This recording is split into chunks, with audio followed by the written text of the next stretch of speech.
Assalamualaikum semua, kembali bersama DJ Shock sendiri anda di channel Tampukang Light.km. Semalam video tergendala sebab ada tetamu yang datang. Bukan tetamu lah, anakku baru balik daripada keluar dengan nenek dia. So terbantutlah video sebab itu kena stop. So sekarang pukul 6 petang dah maghrib. Makin lama makin cepat maghrib sebab dah masuk musim luruh, nak masuk musim sejuk. Dia masa siang bertambah pendek, masa malam bertambah panjang. Jadi waktu solat pun bertambah cepat. Contohnya pukul 7.30 dah masuk isyak, lebih kurang macam itulah. So apa topik kita sambungan daripada semalam adalah tetamu yang tidak reti bahasa. Ini bukan tetamu calang-calang punya lah, tetamu yang biasa datang. Kalau orang yang mengikuti saya punya channel tu akan tahulah siapa tetamu yang selalu datang. Tapi ada seorang tetamu ni pelik sikit. Dia buat macam rumah sendiri. Lepas tu dia salahkan kita, mengatakan kita yang tak jaga, tak berjaga-jaga, atau dia yang datang dia sentiasa berjaga-jaga, atau padahal yang selalu pergi berparti, yang selalu pergi cuti sana, cuti sini, cuti sana, cuti sini adalah dia. Tapi dia kata kita pula yang membahayakan kesihatan orang lain dengan tidak memakai mask di dalam rumah kita sendiri. So di manakah letaknya kebiolan itu? Apakah kegilaan ini di negara ini? Kegilaan di mana kita sepatutnya menyalahkan diri kita sendiri, tapi kita putar belitkan, tongtang, kita pusing putar belit, kita salahkan orang rumah tu sendiri. Kenapa kau duduk rumah kau tak pakai mask? Kenapa orang datang kau tak pakai mask? Macam tu lah lebih kurang. Macam tu. Lepas tu bila kita tak berjalan, korang tak pergi mana ke duduk tak kenal dunia luar, macam tu lah kata kat anak-anak aku. So orang macam ni aku rasa nak cekik-cekik. Nasib baik hidup ini ada undang-undang. Kalau tidak aku cekik-cekik budak tu nanti. Macam tu lah geramnya kan. Bukan senang.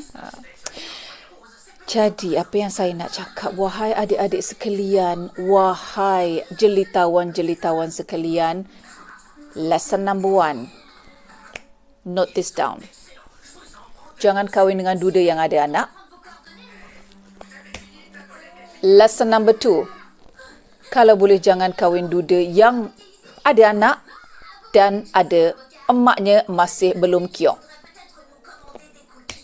Number 3, kalau boleh jangan kahwin dengan lelaki yang terlampau banyak gap usianya dengan anda. Sebab apa? Sebab kita masih kuat dan sihat, tetapi pasangan kita sudah tidak sihat. Kita pula terpaksa bekerja keras untuk menanggung keluarga. Kita pula terpaksa menggunakan tenaga kita nak angkat berat. Kita pula buat seorang-seorang. It is not in my case ya. Cuma daku nak cakap je lah. Daku laki aku masih kuat lagi angkat berat tu boleh lah. Cuma angkat bini dia tak boleh. Bini bosa gajah. Macam tu. Tapi despite apa yang semua saya cakap ni, jodoh adalah Allah yang tentukan. Akan tetapi kita boleh cuba sedaya upaya kita untuk mengelakkan ianya daripada terjadi, iaitu dengan memegang konsep bahawa love is blind itu tidak wujud. Kita gunakan akal fikiran kita sebelum kita membuat keputusan apabila kita jatuh cinta dengan orang tu. Sebab kebiasaannya bila kita jatuh cinta, bau tahi pun wangi, bau kentut pun sweet. Bila dah lama-lama berkahwin, barulah kita sedar bahawa kentut itu amat busuk. Wahai adik-adikku yang cantik jelitawan semua, jangan terlalu percaya dengan apa yang kita lihat di social media, di Instagram, di YouTube akan kebahagiaan orang yang kita lihat. Bahagianya suami dia romantik, suap makan depan kamera ni. Hello? Belakang kamera tahu ke apa jadi? Ada certain people ni nak picture perfect, tak ada masalah, semua perfect. Anak aku belajar pandai, suami aku romantik. All perfect. Tapi in life, Allah telah tulis hidup ini tak akan sempurna. Pasti akan ada kekurangannya. Jadi, jangan percaya dengan apa yang anda lihat. Jangan juga percaya kepada video-video yang anda lihat. Sama kalau saya nampak terlebih bahagia itu tidak. Itu tidak. No. Dah aku ada banyak dugaanku sendiri, tapi ada kalanya tidak perlulah kita menunjukkan tidak kebahagiaan kita itu, dan tidak perlu pun juga kita over tunjuk benda yang bahagia yang sebenarnya hanyalah kepura-puraan. So, itulah yang dah aku nak cakap hari ini. Dah tak tahu nak topik apa cakap lagi. Oh ya, dah aku baru balik daripada jumpa pakar mata untuk anakku, anak daraku yang pertama tu.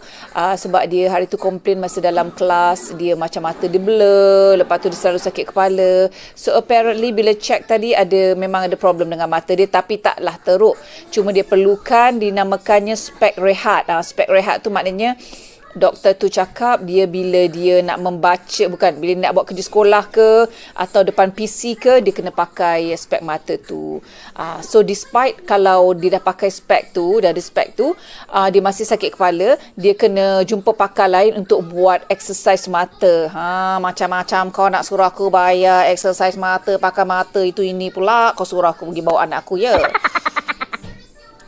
Lepas pergi jumpa pakar mata tu, pergi tempat lain pula, which is quite far away, about 40 minutes away, buat spek mata pula. Kat sini bukan macam kat Malaysia, you just walk in, bawa check mata kat immediately kat situ, tak. Ini kita jumpa doktor mata dulu sebab kita boleh dapat duit balik daripada security social, tak tahu berapa persen, aku dah tak tahu. Tapi of course kita bayar dulu kan. Lepas tu pergi buat spek mata pun macam tu juga, akan ada yang dibayar balik pada kita. Dan kalau kita ada insurans yang bagus, insurans akan bayar certain amount. Jadi in the end kita bayar sikit je lah. Tapi in my case, sebab kita orang punya insurans tu cap ayam punya insurans, kita ambil yang basic punya untuk anak ramai, 4+2 iaitu 6 orang. Jadi dia tak cover sangat yang spek mata tu, jadi sila bayar sendiri selebihnya. Macam tu. So dah buat spek, tapi masalahnya bila kita dah pergi kedai untuk buat spek tu dengan bawa surat daripada doktor tu, spek tu tak siap time tu juga. So dia yang tadi tu dia siap dalam masa 2 minggu baru boleh dapat spek untuk si Ida. Macam tu ceritanya.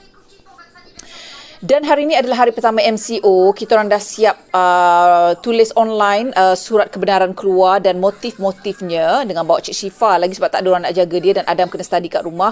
Jade pula malah nak bawa satu kampung kan. Saya, suamiku, Ida, semua isi online. Jadi kalau let's say kena tahan ke, just tunjuk kat polis kan, macam tu. Tapi tak ada sekor polis pun aku tak nampak hari ni. Sekor pun tak ada. Macam tu. So itulah total jam keluar tadi dalam 2 atau 3 jam kot, tak ada apa-apa apparently. So tak perlulah keluar lagi. Maybe keluar besok untuk beli barang keperluan si Adam bila dia balik asrama Ahad ni. Yep. So, itulah sahaja cerita untuk hari ini dan sambungan daripada cerita semalam yang dah aku nak cerita pasal tetamu yang tak tahu malu itu. Dan sambungan-sambungan lain. So, Assalamualaikum warahmatullahi wabarakatuh.